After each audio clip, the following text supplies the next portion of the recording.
आज digital India news channel से बात करने के लिए बिजावर के पूर्व विधायक श्री पुष्पेंद्र नाथ पाठक जी हैं। उनसे हम बात करेंगे नौगांव के बारे में। जो नौगांव में चुनाव चल रहे हैं, नौगांव नगर के 20 नंबर जो 20 वार्ड हैं नौगांव के 20 वार्डों में इस समय चुनाव हैं। हम 20 वार्डों में जानकारी लेंगे कि भाजपा का 20 वार्डों में क्या चल रहा है, कौन प्रत्याशी आगे है, कौन प्रत्याशी के लिए क्या करना चाहिए। सबसे पहले तो भाई साहब आपके हमारे चैनल में आपका बहुत बहुत स्वागत है। धन्यवाद। हमें सबसे पहले तो आप ये बताएं कि जो नौगांव में 20 वार्ड हैं, उन 20 वार्डों में भाजपा की स्थिति इस समय क्या है। 20 वार्डों में भारतीय जनता पार्टी अच्छे बहुमत से जीतेगी। हमारे 20 प्रत्याशियों का जो चयन हुआ है वो सभी अच्छे समाज सेवी और जनता के बीच में काम करने वाले लोकप्रिय लोग हैं। इसलिए पार्टी ने सभी को चुनाव में टिकट दिया है और सभी लोग अच्छे से चुनाव जीतेंगे। पूरे बहुमत के साथ भारतीय जनता पार्टी की सरकार यहाँ वो बनेगी, माने गठन होगा, अध्यक्ष बनेगा, पार्षद और पूरा बोर्ड हमारा भारतीय जनता पार्टी का बनेगा। यहाँ भारतीय जनता पार्टी में अध्यक्ष पद के लिए 3 दावेदार देखे जा रहे हैं इस समय। तो भारतीय जनता पार्टी को तीनों प्रत्याशियों में अगर वो जीत के आते हैं, जनता उन्हें आशीर्वाद देती है, तो तीनों प्रत्याशियों में चयन करने में क्या कोई दिक्कत आएगी क्या। नहीं, चयन करने की प्रक्रिया तो भारतीय जनता पार्टी में बहुत सरल है। अंत्योदय भारतीय जनता पार्टी का उद्देश्य है। केंद्र सरकार से लेकर मध्य प्रदेश की सरकार तक सब तरफ अंत्योदय की हम बात करते हैं। इसलिए जो 20 प्रत्याशी हैं, 20 प्रत्याशियों में से किसी को भी पार्टी अध्यक्ष बनाने के लिए आगे ला सकती है। अभी पिछले दिनों आपने देखा होगा कि भारतीय जनता पार्टी ने मध्य प्रदेश से 2 राज्यसभा सांसद भेजे। दोनों महिलाएं हैं और दोनों ही बहुत ही पिछड़े परिवार की। एक वाल्मीकि समाज की पार्षद रहीं, उनको राज्यसभा भेजा है। दूसरा हमारी कविता पाटीदार, ये पाटीदार समाज की हैं, उनको राज्यसभा भेजा है। तीसरा उदाहरण अभी राष्ट्रपति का चुनाव है। राष्ट्रपति के चुनाव में भारतीय जनता पार्टी ने जिनको द्रौपदी मुर्मू जी को अपना उम्मीदवार बनाया है, वे भी एक बहुत ही पिछड़े और आदिवासी परिवार से आती हैं।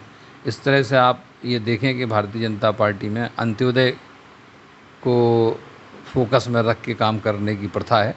इसलिए आप ये मान के चलें कि 3 या 13 कितने भी दावेदार हैं, भारतीय जनता पार्टी का जो निर्णय होगा वो सर्वमान्य होगा और इसमें कोई अभी से तय ना माने कि किसको प्रत्याशी बनाया जाएगा। किसी को भी पार्टी बना सकती है। हम थोड़ा सा नौगांव के बारे में भी आपसे बात करेंगे। अगर भारतीय जनता पार्टी के प्रत्याशी ज़्यादा जीत के आते हैं और भारतीय जनता पार्टी का अध्यक्ष भी बैठता है, तो सर्वप्रथम नौगांव में ऐसी कौन सी समस्या हैं जो वो पूरी करेंगे। किसी ज़माने में नौगांव साफ़ सफाई के लिए प्रसिद्ध रहा है, तो मेरी ऐसी मान्यता है कि यदि नगर पालिका परिषद पूरी तरह से भारतीय जनता पार्टी के नेतृत्व की बनती है और नेतृत्व के लोग कुछ बात मानते हैं, तो ये मान के चलें आपकी साफ़ सफाई पर विशेष रूप से ध्यान दिया जाएगा। पेयजल की व्यवस्था अच्छी हो गई है, लेकिन जो निकलने वाला पानी है उसकी व्यवस्था ठीक नहीं है। तो समुचित तरीके से पानी का निकलना हो। जिस तरह से आसानी से घर में पानी आता है, उसी तरह से गंदा पानी निकलने का भी पर्याप्त इंतजाम होना चाहिए। पानी यहाँ वहाँ रुकना नहीं चाहिए और पानी कहीं भी एक जगह जमा नहीं होना चाहिए। तो निकासी पानी की अच्छी हो और पानी की आमद घर में अच्छी हो, पेयजल पानी अच्छा मिले, ये सब मुख्य काम है और नगर पालिका इसको अच्छे से संचालित करेगी। भारतीय जनता पार्टी के लोग जीतेंगे तो निश्चित इस दिशा में अच्छे काम होंगे। नौगांव नगर में एक बहुत बड़ी समस्या है नालियों की। पहली बरसात में पूरे नौगांव में पानी भर जाता है और नालियां भी ऊपर आ जाती हैं। तो इस समस्या को आपके हिसाब से कैसे दूर करेंगे, जो अभी तक दूर नहीं हुई है। आज भी नालियां नौगांव में बनी हुई हैं, वो सारी नालियां अधिकांश पुरानी हैं। इसमें भारतवर्ष में कई नगर ऐसे हैं जहाँ पे पानी को लेके काफ़ी काम हुआ है।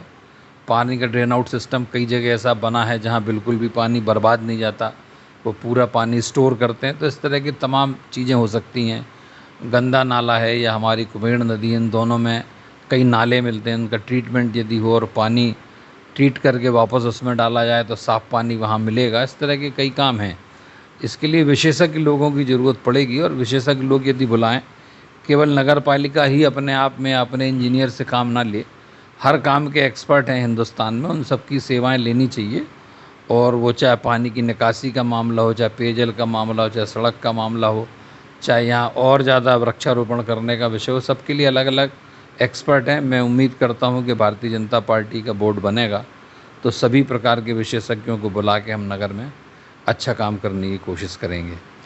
आपके हिसाब से नौगांव के सुंदरीकरण में क्या और बदलाव होना चाहिए? जैसे कि अभी देखा गया है कि पूरे नौगांव में इतने अच्छे चौराहे हैं, लेकिन एक भी चौराहे में कोई भी ऐसी चीज़ नहीं बनाई गई है कि जैसे एक फुब्बारा वगैरह भी होना चाहिए कि हाँ, लोगों का आकर्षण उस पे जाए या शाम को लोग वहाँ घूमने के लिए आएँ। इसके बारे में आपके विचार क्या हैं?